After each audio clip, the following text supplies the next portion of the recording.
Cierra los ojos por un momento e imagina a un samurái. Es casi seguro que visualices a un guerrero de honor inquebrantable, alguien que prefiere la muerte antes que una mancha en su reputación, un hombre regido por un código ético milenario llamado Bushido. Esta imagen es poderosa, es elegante y, como descubrirás en unos minutos, es uno de los malentendidos históricos más grandes de la humanidad. ¿Y si te dijera que la palabra Bushido apenas se utilizaba antes del año 1900? ¿Y si te dijera que muchos de esos guerreros que idealizamos hoy eran, en realidad, mercenarios pragmáticos que cambiaban de bando según su conveniencia? Pero lo más increíble de todo no es que el código fuera diferente, sino quién y por qué se lo inventó realmente, algo que te revelaré casi al final de este vídeo y que cambiará por completo tu forma de ver Japón.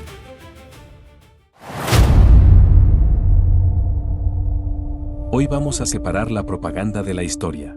Para entender el Bushido, primero debemos desmantelar el mito de su antigüedad.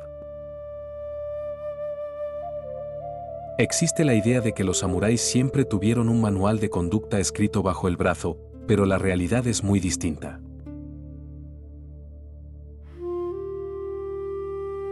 Durante los siglos de mayores guerras en Japón, como los periodos Kamakura y Sengoku, no existía tal cosa. En los albores de esta casta, el ideal del guerrero no era el espadachín, sino el arquero montado. Por ello, el Kyuuba no Michi describe la esencia original del samurái, la vía del arco y el caballo. En este periodo medieval, la maestría en la equitación y la arquería, el yabusame, eran las habilidades supremas. El guerrero no se veía a sí mismo como un filósofo, era, ante todo, un especialista en la violencia cuya ética nacía de la efectividad en el campo de batalla.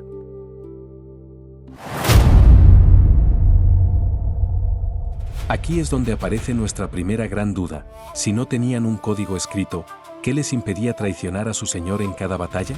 La respuesta te va a sorprender, porque tiene más que ver con el dinero y las tierras que con el honor espiritual.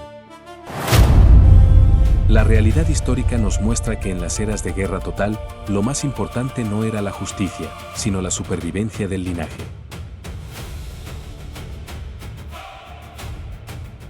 El Japón feudal está lleno de traiciones que cambiaron el curso de la nación. Por ejemplo, en la batalla de Sekigahara, en el año 1600, la victoria se decidió porque Kobayakawa Hideaki, un aliado clave, traicionó a su bando en pleno combate tras recibir promesas de recompensa. Para los guerreros de esa época, la lealtad era un contrato: yo te sirvo si tú me pagas.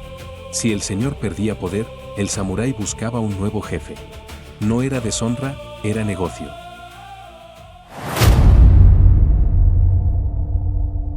Entonces, ¿de dónde sale la idea de la lealtad absoluta y el sacrificio romántico que vemos en el cine? La respuesta está en la paz. Tras la victoria de los Tokugawa, Japón entró en una estabilidad de más de 250 años. Sin guerras que pelear, los samuráis se convirtieron en burócratas y administradores.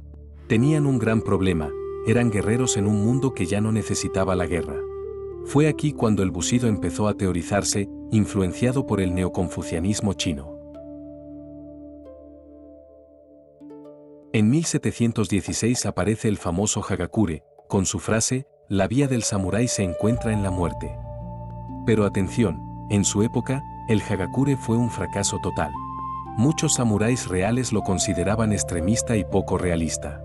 Eran las reflexiones de Yamamoto Tsunetomo, un hombre que nunca había estado en una batalla, añorando un pasado que él mismo no vivió. En este punto, el Bushido era solo nostalgia. Llegamos al punto de giro del vídeo. ¿Cómo se convirtió esto en la identidad de Japón ante el mundo?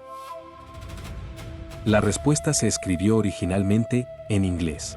Pero antes de revelarte quién fue este personaje, dime en los comentarios, ¿alguna vez habías dudado de la antigüedad del Bushido? Escribe realidad o mito, te estaré leyendo. En 1899, un intelectual llamado Nitobe Inazo publicó Bushido, The Soul of Japan. Pero no lo escribió para los japoneses, lo hizo en Estados Unidos y en inglés. ¿Su objetivo?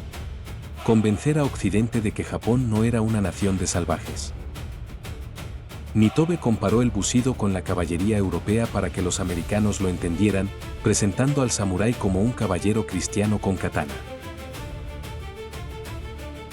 El propio Nitobe confesó más tarde que ni siquiera sabía si el término bucido se usaba realmente en su país.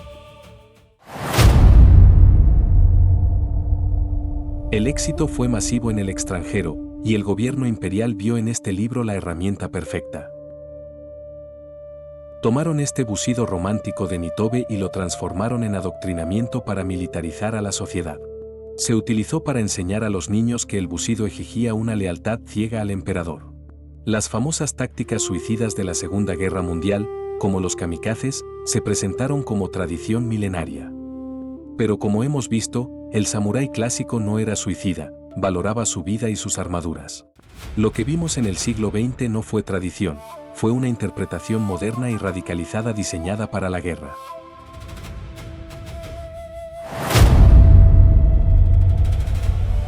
Entonces, ¿es el bucido una mentira? No exactamente. El bucido es una construcción que ha evolucionado.